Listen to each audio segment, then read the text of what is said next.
जय हिंद दोस्तों। आज हम लोग खान सर का क्लास नोट्स जो ज्योग्राफी का होगा उसका पार्ट 2 देखेंगे, जिसमें प्रायद्वीपीय पठार को आज हम लोग पढ़ेंगे। तो चलिए क्लास नोट्स की तरफ। प्रायद्वीपीय पठार यह 1300 से 1600 करोड़ वर्ष पुराना है। भारत पहले मकर रेखा पर था। यह एक साल में 5 सेंटीमीटर खिसकता है। धीरे धीरे भारत खिसकता गया और जाकर तैथिस सागर से टकरा गया और वहाँ हिमालय का निर्माण हुआ। जब वह टकराए तो वहाँ गड्ढा हो गया। हिमालय से बहुत सी नदियाँ निकली और जितना कंकड़ पत्थर लाई वह उस गड्ढे में भरती गई। मैदानों का निर्माण।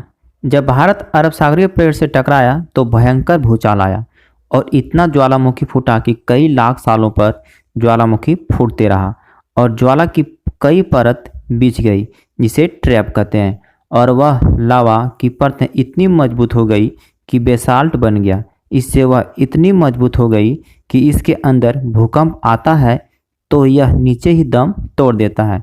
इसी कारण दक्षिण भारत में भूकंप का एहसास नहीं होता। इससे वह सबसे ज़्यादा लावा महाराष्ट्र के पास निकलते थे।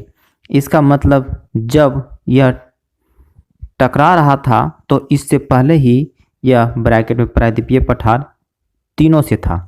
क्या इस पर पेड़ पौधे नहीं होंगे? क्या इस पर जानवर नहीं होंगे?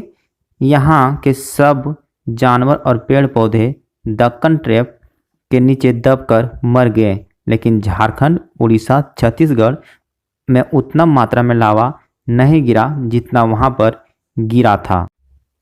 लावा की सबसे मोटी परत महाराष्ट्र में देखी जाएगी, इसलिए महाराष्ट्र में खोदना कठिन है, लेकिन झारखंड, छत्तीसगढ़, उड़ीसा में खोदना आसान है। इसी कारण यहाँ लोग खनन करके कोयला निकालते हैं। महाराष्ट्र में भी खनिज होगी, लेकिन वहाँ खनन करना बहुत ही कठिन है। कुछ ज्वालामुखी समुद्र में भी गिरा होगा और वहाँ जो मछली कछुआ तैर रही होगी वो सब वहाँ दबकर मर गई होगी और वही आगे चलकर पेट्रोलियम बनी होगी। इसी कारण जब अरब सागर को खनन करेंगे तो वहाँ से भी पेट्रोलियम अवश्य निकला होगा। इसीलिए अरब सागर में एक जगह बम्बई हाई, भारत में सबसे अधिक पेट्रोलियम बम्बई हाई से निकलता है। इसका मतलब जैसे ज़मीन महाराष्ट्र की होगी वैसे ही ज़मीन अरब सागर के नीचे का होगा। जब वहाँ विस्फोट हो रहा था तो वहाँ के आसपास के क्षेत्र ऊंचे होते गए और उसके अगल बगल के क्षेत्र की ऊंचाई कम होती गई। इसी तरह ऊंचाई कम होना और समुद्र में जाके मिल जाना ही घाट कहलाता है, इसलिए इसे पश्चिमी घाट कहते हैं। उत्तर के दक्षिण की ओर तुलना करें तो दक्षिण का भाग ऊंचा है। प्रायद्वीपीय पठार। भारत का प्रायद्वीपीय पठार एक अनियमित त्रिभुजाकार आकृति वाला भूखंड है, जिसका विस्तार उत्तर पश्चिम में अरावली पर्वतमाला व दिल्ली, पूर्व में राजमहल की पहाड़ियों, पश्चिम में गिर पहाड़ियों, दक्षिण में इलायची पहाड़ियों तथा उत्तर पूर्व में शिलोंग एवं कार्बा एलोंग पठार तक है। इसकी ऊंचाई 600 से 900 मीटर है। यह गोंडवाना लैंड के टूटने एवं उसके उत्तर दिशा में प्रवाह के कारण बना था, अतः यह प्राचीनतम भूभाग पेंजिया का एक हिस्सा है, जो पुराने क्रिस्टलीय, आग्नेय तथा रूपांतरित शैलों से बना है। सामान्यतः प्रायद्वीप की ऊंचाई पश्चिम से पूर्व की ओर कम होती चली जाती है। यही कारण है कि प्रायद्वीपीय पठार की अधिकांश बहाव पश्चिम से पूर्व की ओर होता है। प्रायद्वीपीय पठार का ढाल उत्तर और पूर्व की ओर है, जो सोन, चंबल और दामोदर नदियों के प्रवाह से अस्पष्ट है। दक्षिण भाग में इसका ढाल पश्चिम से पूर्व की ओर है, जो गोदावरी, कृष्णा, महानदी, कावेरी नदियों के प्रवाह से अस्पष्ट है। प्रायद्वीपीय नदियाँ में नर्मदा और ताप्ती नदियाँ अपवाद है, क्योंकि इनके बहाव बहने की दिशा पूर्व से पश्चिम की ओर होती है। ऐसा भ्रंश घाटी से होकर बहने के कारण है। प्रायद्वीपीय पठार को पठारों का पठार कहते हैं, क्योंकि यह अनेक पठारों से मिलकर बना है। केंद्रीय उच्च भूमि पूर्वी पठार, उत्तर पूर्वी पठार दक्कन का पठार। गुजरात की प्रमुख पहाड़ियाँ उत्तर से दक्षिण के क्रम में इस प्रकार हैं। पहला कच्छ की पहाड़ी, दूसरा मांडो पहाड़ी, तीसरा बारदा पहाड़ी, चौथा गिरनार पहाड़ी, पांचवा गिर पहाड़ी। केंद्रीय उच्च भूमि। केंद्रीय उच्च भूमि के अंतर्गत निम्नलिखित क्षेत्रों को शामिल किया गया है। पहला अरावली पर्वत श्रेणी, दूसरा मेवाड़ का पठार, तीसरा मालवा का पठार, चौथा विंध्य श्रेणी, पांचवा बुंदेलखंड का पठार और छठा सतपुड़ा का श्रेणी। अरावली पर्वत श्रेणी। अरावली पर्वत का विस्तार उत्तर पूर्व में दिल्ली रीज से लेकर दक्षिण पश्चिम में गुजरात के पालनपुर तक लगभग 800 किलोमीटर है। यह प्राचीनतम मोड़दार अवशिष्ट पर्वत का उदाहरण है जो राजस्थान बांगर को केंद्रीय उच्च भूमि से अलग करने वाली संरचना है। इसकी उत्पत्ति क्री कैम्ब्रियन काल में हुई थी। अरावली का अनुमानित आयु 570 मिलियन वर्ष मानी जाती है। अरावली संरचना पश्चिम भारत का मुख्य जल विभाजक है जो राजस्थान मैदान के अपवाह क्षेत्र को गंगा के मैदान के अपवाह क्षेत्र से अलग करती है। लूनी नदी इस पर्वत से निकलने वाली राजस्थान मैदान की सर्वाधिक महत्वपूर्ण नदी है जो राजस्थान बांगर और थार मरुस्थल से होते हुए गुजरात के कच्छ के रण में विलीन हो जाती है। इसलिए यह एक अतःस्थलीय अपवाह क्षेत्र का उदाहरण है। अरावली से निकलने वाली सुकरी और जवानी नदी लूनी नदी की अरावली से निकलने वाली शुक्रा आरजे महत्वपूर्ण नदियां हैं। अरावली पर्वतमाला पश्चिम भारत की एक मुख्य जलवायु विभाजक है जो पूर्व की अपेक्षाकृत अधिक वर्षा वाले क्षेत्र को पश्चिम के अर्ध शुष्क और शुष्क प्रदेश से अलग करती है। उत्तर पश्चिम भारत में यह क्षेत्र खनिज संसाधनों जैसे तांबा, सीसा, जस्ता, अभ्रक तथा चूना पत्थर के भंडार की दृष्टि से अधिक महत्वपूर्ण है। अरावली पर्वत का सर्वोच्च शिखर गुरु शिखर है जो आबू पहाड़ी पर स्थित है।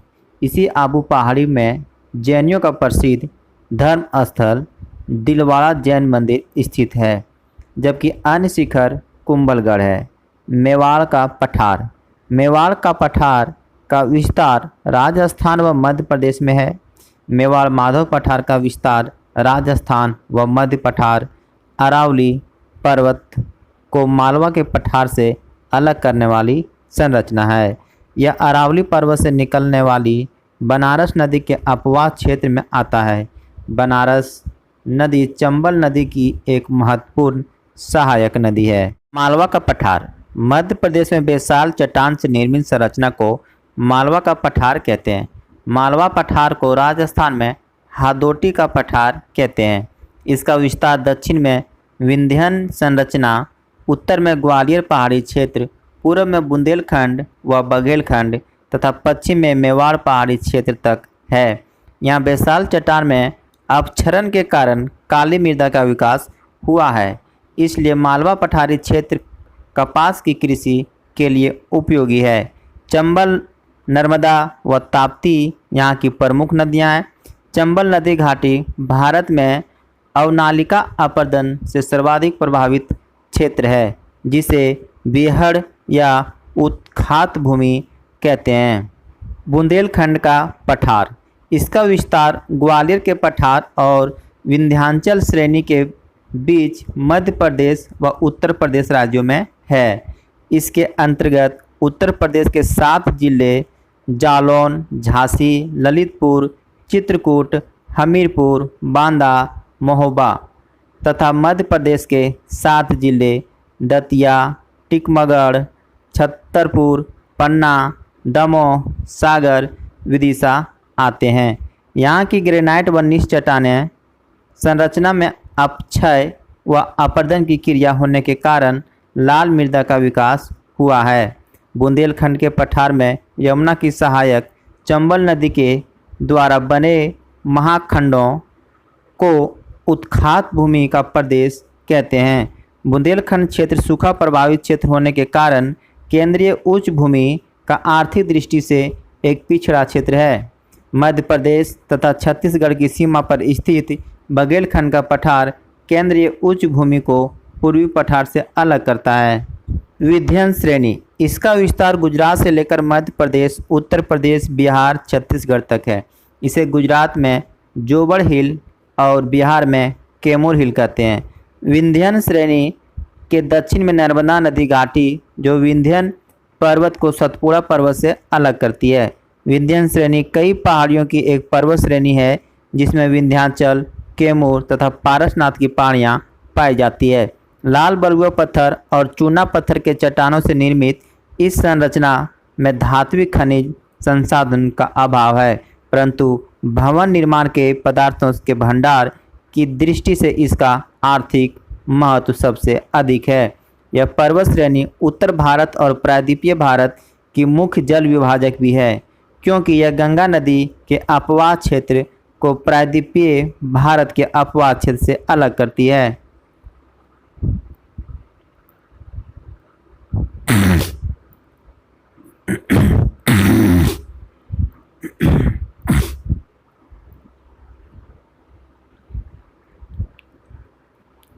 सतपुड़ा श्रेणी यह भारत के मध्य भाग में स्थित है, जिसका विस्तार गुजरात से होते हुए मध्य प्रदेश, महाराष्ट्र की सीमा से लेकर छत्तीसगढ़ एवं छोटा नागपुर के पठार तक है। यह पश्चिम से पूर्व राजपीपला की पहाड़ी, महादेव पहाड़ी एवं मैकाल श्रेणी के रूप में फैली हुई है। इस पर्वत श्रेणी को सर्वोच्च चोटी धूपगढ़ 1350 मीटर है, जो महादेव पर्वत पर स्थित है। मैकाल श्रेणी की सर्वोच्च चोटी अमरकंटक 1065 मीटर है। कुछ अन्य स्रोतों में इसकी कई अन्य ऊंचाई दी गई है। यहाँ से नर्मदा व सोन नदी का उद्गम हुआ है। यह एक ब्लॉक पर्वत है, जिसका निर्माण मुख्यतः ग्रेनाइट एवं बेसाल्ट चट्टानों से हुआ है।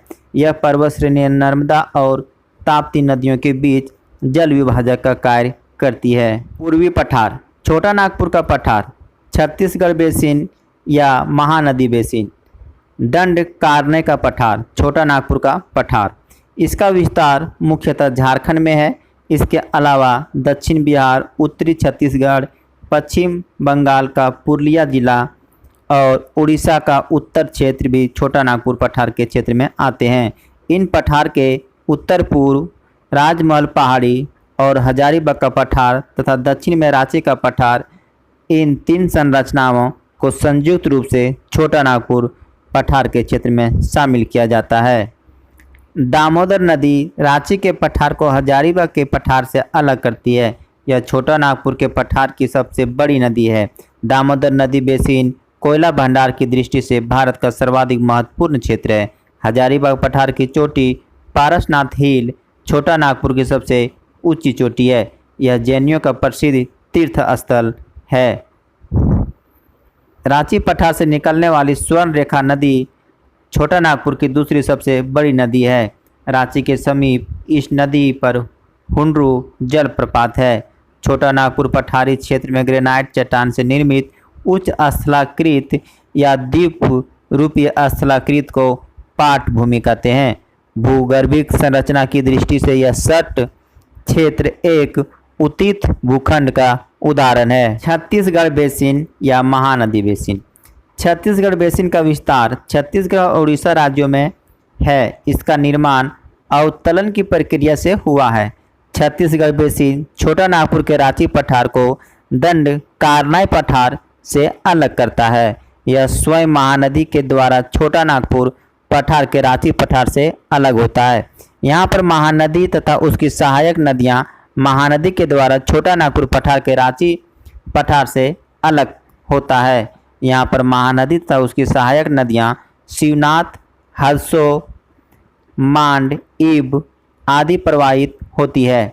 छत्तीसगढ़ बेसिन में गोंडवाना क्रम की संरचना पाई जाती है, जिसके कारण ही यहाँ कोयला भंडार की प्रचुर उपलब्धता है। दंड कारनाई का पठार, इसका विस्तार उड़ीसा, छत्तीसगढ़, महाराष्ट्र, आंध्र प्रदेश एवं तेलंगाना तक है। अतः यह भारत के मध्यवर्ती भाग में स्थित है। यह अत्यंत ही उबड़ खाबड़ एवं अनुपजाऊ क्षेत्र है, लेकिन खनिज संसाधनों के भंडार की दृष्टि से महत्वपूर्ण है। गोदावरी की सहायक नदी इंद्रावती का उद्गम इसी क्षेत्र से है। भारत में टीन धातु दंड कारनाई पठार में स्थित बस्तर क्षेत्र में पाई जाती है। उत्तरी पठार, मेघालय का पठार, उत्पत्ति एवं संरचना की दृष्टि से मेघालय का पठार प्रायद्वीपीय पठार ब्रैकेट में छोटा नागपुर का पठार का ही पूर्वी विस्तार है, जो राजमहल गारो गैप अथवा मालदा गैप के द्वारा अलग हुआ है। इस पठार में पश्चिम से पूर्व की ओर क्रमशः गारो, खासी, जैंतिया, तथा मिकीर आदि पहाड़ियाँ अवस्थित है जो प्राचीन चट्टानों से बनी है। गारो खासी जयंतियाँ इस पठार में निवास करने वाली प्रमुख जनजातियां हैं। खासी पर्वतीय क्षेत्र का कीप रूपी स्वरूप में अवस्थित होने के कारण ही यहाँ औसत से अधिक वर्षा होती है। यही कारण है कि यहाँ खासी पहाड़ी के दक्षिण में स्थित मोनिसराम एवं चेरापूंजी विश्व की सर्वाधिक वर्षा वाले क्षेत्र में गिने जाते हैं। यहाँ ढालवार संरचना से निर्मित शिलोंग रेंज सबसे ऊंचा पर्वतीय क्षेत्र है, इसलिए इसे शिलोंग के पठार के नाम से भी जाना जाता है। इस क्षेत्र की सबसे ऊंची चोटी नॉकरेक मेघालय में अवस्थित है। औसत से अधिक वर्षा होने के कारण यहाँ लेटराइट मिट्टी तथा सदाबहार वनों का विकास हुआ है। मालदा गैप या राजमहल गारो गैप, इसकी उत्पत्ति प्रायद्वीपीय भारत के संचलन के दौरान ध्वांस की प्रक्रिया के कारण हुई है। इसके द्वारा छोटा नागपुर का राजमहल पर्वत मेघालय के गारो पर्वत से अलग होता है, इसलिए इसे राजमहल गारो गैप कहते हैं, जबकि पश्चिम बंगाल में इसे मालदा गैप कहते हैं।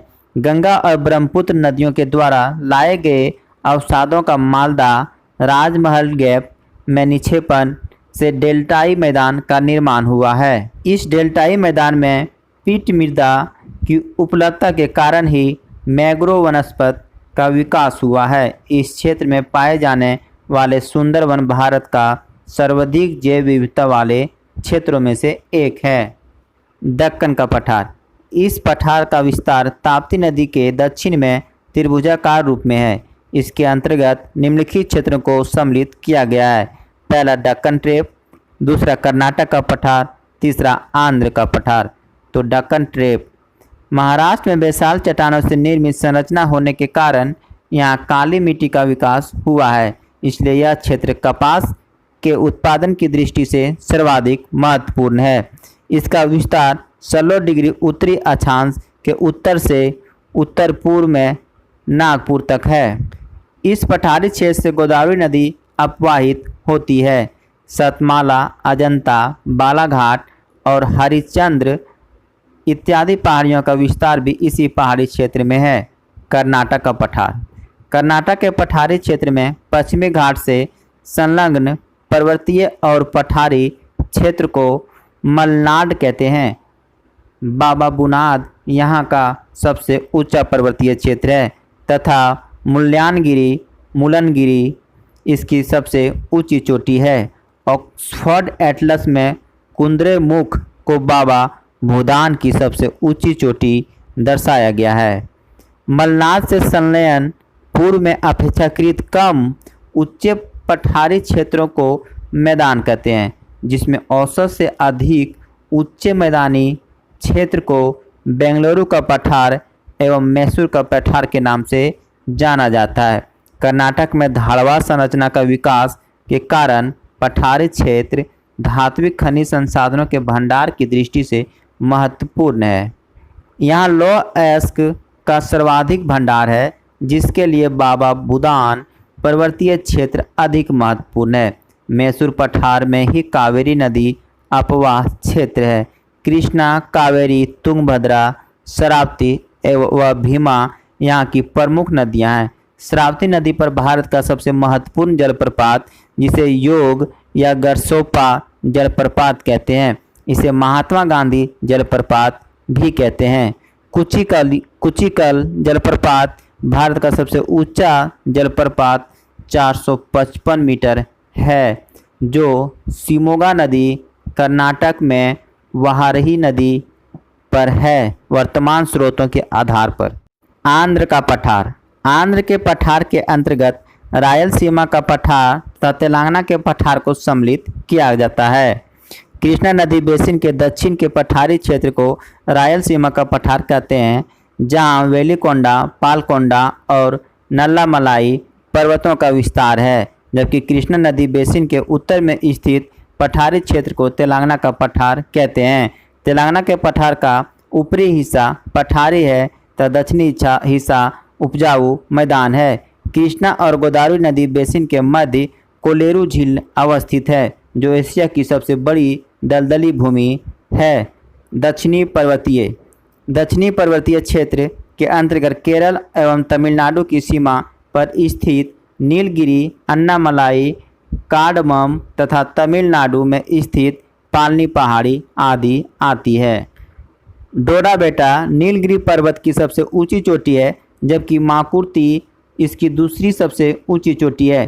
प्रसिद्ध पर्यटन स्थल उडगमंडलम या ऊटी नीलगिरी में ही अवस्थित है। अन्नामलाई पर्वत की चोटी अन्नाईमुडी 2695 मीटर दक्षिण भारत की सबसे ऊंची चोटी है, जबकि कार्डमम प्रायद्वीपीय भारत का दक्षिणतम पर्वतीय क्षेत्र है एवं यह केरल व तमिलनाडु की सीमाओं पर स्थित है।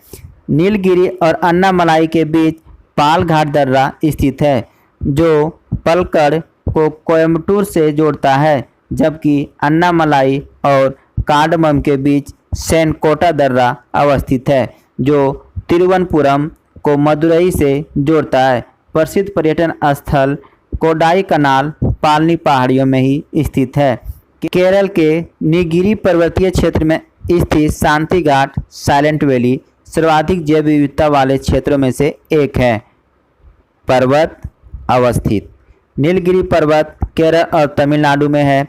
अन्नामलाई पर्वत केरल तमिलनाडु, कार्डमम पर्वत केरल तमिलनाडु, पालनी पर्वत तमिलनाडु, सेवराय पर्वत तमिलनाडु, जावदी पर्वत तमिलनाडु, पालगोंड पर्वत आंध्र प्रदेश, वेलिकोंडा पर्वत आंध्र प्रदेश, नल्लामलाई पर्वत आंध्र प्रदेश और तेलंगाना।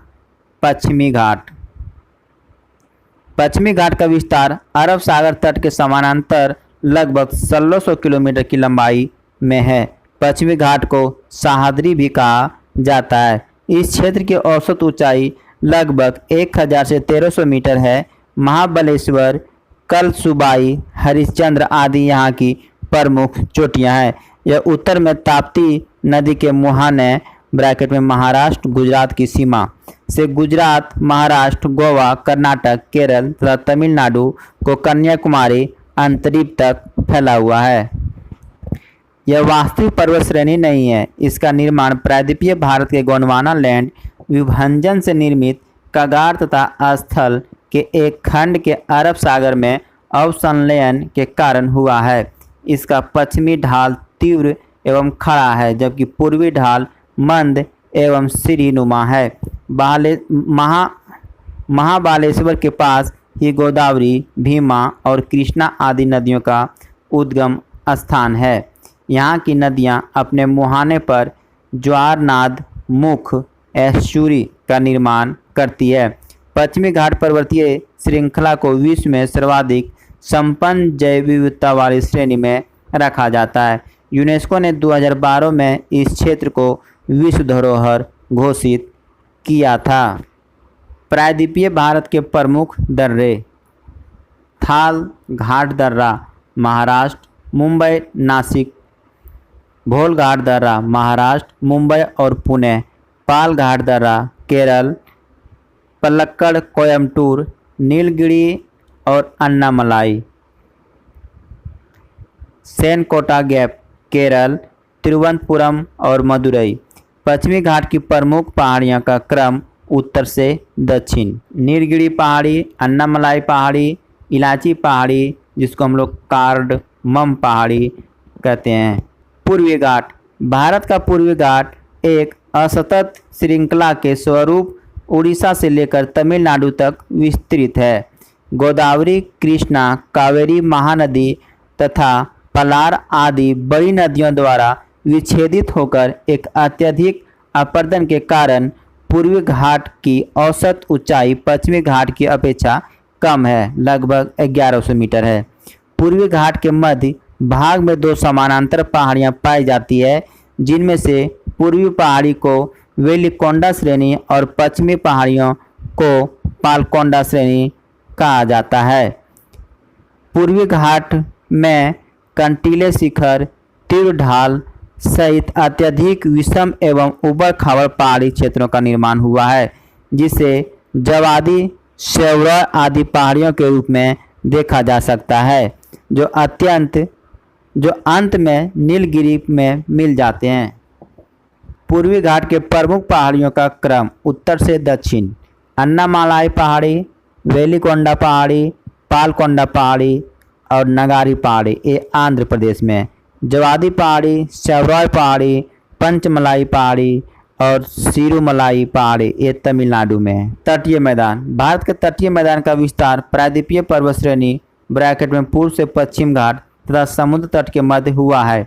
इनका निर्माण सागरीय तरंगों द्वारा अपर्दन व निक्षेपण तथा पठारी नदियों द्वारा लाए गए अवसादों के जमाव से हुआ है। भारत का तटीय मैदान को मुख्यतः दो भागों में बांटा जाता है: पश्चिमी तटीय मैदान तथा पूर्वी तटीय मैदान। पश्चिमी तटीय मैदान: पश्चिमी घाट तथा अरब सागर के तट के बीच निर्मित मैदान को पश्चिमी तटीय मैदान कहते हैं। इनका विस्तार गुजरात के सूरत से तमिलनाडु के कन्याकुमारी तक है। पश्चिमी तटीय मैदान को पुनः 4 वर्गों में बांटा जाता है: गुजरात का मैदान या तट, गुजरात का तटवर्ती क्षेत्र ब्रैकेट में इसके कच्छ और काठियावाड़ या सौराष्ट्र का तटीय मैदान भी कहते हैं। कोंकण का मैदान तट दमन महाराष्ट्र से गोवा के बीच, कन्नड़ का मैदान या तट गोवा से मंगलुरु के बीच, मालाबार का मैदान या तट मंगलुरु एवं कन्याकुमारी, कैप कोमोरिन के बीच। भारत का पश्चिमी तटीय मैदान गुजरात में सबसे चौड़ा है और दक्षिण की ओर जाने पर इसकी चौड़ाई कम हो जाती है, लेकिन केरल में यह पुनः चौड़ा हो जाता है। कोंकण के तटीय मैदान पर साल, सागवन आदि के वनों की अधिकता है।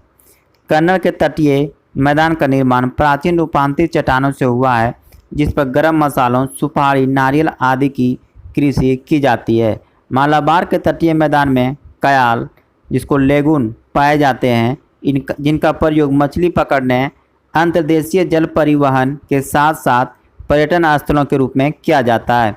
केरल के पुनामदा कयाल में प्रतिवर्ष नेहरू ट्रॉफी वल्लभकाली नौकादौड़ प्रतियोगिता का आयोजन किया जाता है। पश्चिमी तटीय मैदान जलमग्न तटीय मैदानों के उदाहरण है और यह अधिक कटा फटा होने के कारण पतलों एवं बंदरगाहों के विकास के लिए प्राकृतिक परिस्थितियां प्रदान करते हैं। पूर्वी तटीय मैदान: पूर्वी घाट तथा बंगाल की खाड़ी के तट के बीच निर्मित मैदान को पूर्वी तटीय मैदान कहते हैं। इसका विस्तार स्वर्ण रेखा नदी से लेकर कन्याकुमारी तक है। पूर्वी तटीय मैदान या घाट को 3 भागों में बांटा जाता है: उत्कल तट स्वर्ण रेखा नदी से महानदी के बीच उड़ीसा, दूसरी उत्तरी सरकार तट महानदी से कृष्णा नदी के बीच उड़ीसा एवं आंध्र प्रदेश, और तीसरी कोरोमंडल तट कृष्णा नदी से कन्याकुमारी के बीच आंध्र प्रदेश एवं तमिलनाडु। पूर्वी तटीय मैदान को दक्षिणी पश्चिमी मानसून और उत्तर पूर्वी मानसून दोनों मानसूनों से वर्षा की प्राप्ति होती है। इस क्षेत्र में चिकनी मिट्टी की प्रधानता के कारण चावल की खेती अधिक होती है। पूर्वी तटीय मैदान में गोदावरी व कृष्णा नदियों के डेल्टा में कोलेरू झील स्थित है। चिल्का व पुलिकट लेगून झीलें भी पूर्वी तटीय मैदान की नदियां अपने मुहाने पर एस्चुरी ना बनाकर डेल्टा का निर्माण करती है। पूर्वी तटीय मैदान पर उत्तर से दक्षिण स्थित प्रमुख डेल्टा निम्नलिखित है। पहला महानदी डेल्टा उड़ीसा में है और गोदावरी डेल्टा आंध्र प्रदेश में है। कृष्णा डेल्टा आंध्र प्रदेश में और कावेरी डेल्टा तमिलनाडु में है। भारत के द्वीप समूह को मुख्यतः 2 भागों में बांटा जा सकता है। पहला बंगाल की खाड़ी में स्थित अंडमान और निकोबार द्वीप समूह तथा अरब सागर में स्थित लक्षद्वीप समूह तथा दूसरे अन्य द्वीप समूह जो निम्न है। प्रमुख द्वीप तथा द्वीप समूह: द्वीप समूह, अन्य द्वीप, अंडमान एवं निकोबार द्वीप समूह और लक्षद्वीप। अन्य द्वीप में हो जाएगा श्रीहरिकोटा, पंबन द्वीप, न्यूमुर द्वीप, अब्दुल कलाम द्वीप जिसको व्हीलर द्वीप भी कहते थे, माजुली द्वीप, नदी द्वीप है। अंडमान एवं निकोबार द्वीप समूह: अंडमान एवं निकोबार द्वीप समूह बंगाल की खाड़ी में अवस्थित है। यह लगभग 572 छोटे बड़े द्वीपों से मिलकर बना है। मुख्यतः ये द्वीप समुद्र में जलमग्न पर्वतों के भाग हैं। कुछ द्वीपों की उत्पत्ति ज्वालामुखी क्रिया से भी जुड़ी है। 10 डिग्री उत्तरी अक्षांश, 10 डिग्री चैनल अंडमान द्वीप को निकोबार द्वीप से अलग करता है। अंडमान निम्नलिखित द्वीपों का समूह है: उत्तरी अंडमान, मध्य अंडमान, दक्षिणी अंडमान, लिटिल अंडमान। इस द्वीप समूह की मुख्य पर्वत चोटी सैंडल चोटी ब्रैकेट में उत्तर अंडमान लगभग 738 मीटर, माउंट डियोवेली ब्रैकेट में मध्य अंडमान 515 मीटर, माउंट कोयाबो दक्षिण अंडमान लगभग 460 मीटर और माउंट थुइलर ग्रेट निकोबार 642 मीटर शामिल है। अंडमान एवं निकोबार की राजधानी पोर्ट ब्लेयर है, जो दक्षिणी अंडमान द्वीप पर स्थित है, यही प्रसिद्ध है। कोको स्ट्रेट अंडमान ब्रैकेट में उत्तरी अंडमान के उत्तर में स्थित है, जो अंडमान को म्यांमार के कोको द्वीप समूह से अलग करती है। दक्षिण अंडमान एवं लिटिल अंडमान के बीच डंकन पास पाया जाता है। मध्य अंडमान के पूर्व में बेरन द्वीप स्थित है, जो भारत का एकमात्र सक्रिय ज्वालामुखी है, जबकि उत्तरी अंडमान के पूर्व में स्थित है। नारकोंडम एक सुबूत ज्वालामुखी द्वीप है। निकोबार भी कई द्वीपों का समूह है, जैसे car Nicobar, little Nicobar, great Nicobar. 10 degree channel great Nicobar को सुमात्रा द्वीप से अलग करता है। ग्रेट निकोबार द्वीप भौगोलिक रूप से इंडोनेशिया के सुमात्रा द्वीप के सबसे निकट अवस्थित भारतीय क्षेत्र है। भारत का दक्षिणतम बिंदु इंदिरा पॉइंट है, जो ग्रेट निकोबार के दक्षिण में स्थित ब्रैकेट में 2004 की सुनामी के कारण यह जल में डूब गया। इंदिरा पॉइंट का अन्य नाम पिग्मेलियन पॉइंट है। अंडमान निकोबार की दूसरी सबसे ऊंची पर्वत चोटी है, जो ग्रेट निकोबार द्वीप में स्थित है। यहाँ जारवा, सोमपेन आदि प्रमुख जनजातियाँ के लोग आज भी अपने आदिम स्थिति में जीवन यापन करते हैं। वर्ष 2014 के 16वीं लोकसभा चुनाव में पहली बार सेम्पन जनजाति ने मतदान किया। लक्षद्वीप। लक्षद्वीप अरब सागर में प्रवाल भित्तियों द्वारा निर्मित द्वीप है। यहाँ द्वीपों की कुल संख्या 36 है, जबकि इनमें से केवल 10 ही आबाद हैं। कवारती लक्षद्वीप की राजधानी है, जो 9 डिग्री चैनल के उत्तर में स्थित है। 9 डिग्री चैनल मिनिकॉय को लक्षद्वीप के अन्य द्वीपों ब्रैकेट में मुख्य लक्षद्वीप से अलग करता है। मिनिकॉय ब्रैकेट में अन्य स्रोतों में एंड्रोट लक्षद्वीप का सबसे बड़ा द्वीप है। 8 डिग्री चैनल लक्षद्वीप मिनिकॉय को मालदीव से अलग करता है। अन्य द्वीप श्रीहरिकोटा, यह आंध्र प्रदेश के तट पर अवस्थित द्वीप है। इस द्वीप पर भारत का एकमात्र उपग्रह प्रक्षेपण केंद्र सतीश धवन केंद्र स्थित है। श्रीहरिकोटा पुलिकट झील का बंगाल की खाड़ी से अलग करता है। पुलिकट झील आंध्र प्रदेश एवं तमिलनाडु राज्य की सीमा पर स्थित है।